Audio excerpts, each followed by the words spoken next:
அன்பு உள்ளங்களுக்கு மகிழ்வான காலை வணக்கம் அன்பு உள்ளங்களே. நம்ம இப்போ எங்கே இருக்கோம் பார்த்தீங்கன்னா, நம்மளுடைய ஊரில் தான் இருக்கிறோம். இளந்தன் கிராமத்தில, சிவகங்கை மாவட்டம். இது வந்து பார்த்தீங்கன்னா, பழமையான ஆலமரம். அந்த ஆலமரம் வந்து என்னடா பழமையான ஆலமரம் சொல்றீங்க, எந்த வேரையும் காணோம் அப்படின்னு நினைப்பீங்க. அது காரணம் என்னன்னு பார்த்தீங்கன்னா, 2 முறை வெட்டி மறுபடியும் தழைத்து கொண்டிருக்கின்றது. 2 முறை வெட்டினாங்கன்னா என்ன காரணம் பார்த்தீங்கன்னா, அப்படியே இந்த ஸ்டேஜில் வந்த உடனே 2 முறை வெட்டி வெட்டி தளிர்த்து கொண்டு இருந்திருக்கிறார்கள். அதனால பார்த்தீங்கன்னா, எந்த ஒரு வேருமே வந்து சின்ன சின்னதா தான் விடுகின்றது. பார்த்தாவே தெரியும் உங்களுக்கு. ஆலமரம் எப்படி இருக்க வேண்டும். பழமையான ஆலமரம் 200 வருடங்களுக்கு முன்பவே இந்த ஆலமரம் வைத்துள்ளார்கள். ஆனால் 2 முறை வெட்டி வெட்டி தளைஞ்சிருக்கு. அதனால பார்த்தீங்கன்னா, வேர் இன்னும் இறங்கல. ஆனா வந்து பார்த்தீங்கன்னா, ஆ இந்த பக்கம் பார்த்தாவே தெரியும் உங்களுக்கு. என்னடா இங்க வந்து வெறும் சாக்கு பையா தொங்க விட்டுருக்காங்களே! அப்படின்னு நினைப்பீங்க. இது வந்து பாருங்க. இந்த சாக்கு பை பார்த்தீங்கன்னா, மாடு பார்த்தீங்கன்னா கன்று போடும்ல. மாடு கன்று போட்டுச்சுன்னா, இளங்குடி வரும் பார்த்தீங்களா? அந்த இளங்குடியின் பையில தான் இந்த மரத்தில வந்து கட்டி தொங்க விட்டுருக்காங்க. அது ஏன் என்று கேட்டபொழுது அவங்க சொன்னாங்க, "இல்ல இந்த இளங்குடி வந்து ஆடு, மாடு பால் சுரக்கணும்ல.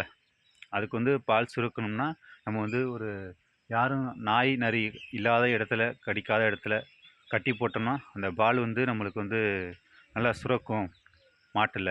அதனால இந்த இளங்குடிய தொங்க போட்டிருக்கோம். நாய், நரி எதுவுமே கடிக்கக்கூடாது, திங்கக்கூடாது அப்படின்னு சொல்லியிருக்காங்க.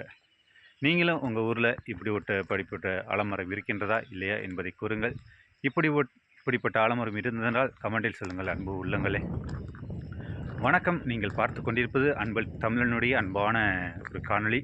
நம்மளுடைய விமர்சனங்கள் உங்களுக்கு பிடித்தமாயிருந்தால் அப்படியே ஒரு லைக்குகள் செய்துவிட்டு கமெண்ட்டுகளையும் செய்து கொள்ளுங்கள் அன்பு உள்ளங்களே. பாருங்கள், தற்பொழுது இந்த நம்மளுடைய ஆலமரத்தை நம்ம காமிக்கப் போகின்றோம். சரிங்களா?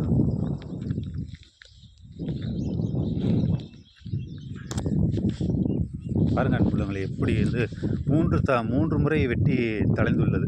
இந்த ஆலமரமாகப்பட்டது 3 முறை வெட்டி வெட்டி தளைஞ்சிருக்கு. அதனால் பார்த்தீங்கன்னா இப்படி இருக்கின்றது. 3 முறை வெட்டாமல் இருந்தால் இந்த ஆலமரம் எவ்வளவோ மிக மிக பிரசித்தி பெற்ற ஆலமரமாக இருந்திருக்கும்.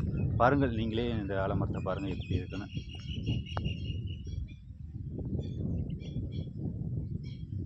பார்த்தீங்கன்னா உங்களுக்கு தெரியும் எப்படி ஒரு பெற்ற ஆலமரம் இருக்குது.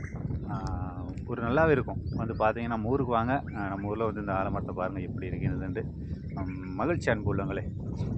நம்மளோட ஆரம்பத்தை பற்றி உங்களுக்கு பகிர்ந்து கொண்டமைக்கு மிக்க மகிழ்ச்சி. அடுத்த காணொளியில் சந்திக்கும் முறை உங்களிடமிருந்து விடைபெறுவது உங்கள் அன்புக்கும் பாசத்திற்கும் முறையே உங்கள் அன்பு தமிழன் 3 அன்புகளே. நம்முடைய கருத்துக்கள் உங்களுக்கு பிடித்தமானதாக இருந்தால் லைக் அண்ட் சப்ஸ்கிரைப் செய்து கொண்டு கமெண்ட்டுகளை தெரிவிங்கள் அன்பு உள்ளங்களே. நன்றி, வணக்கம்.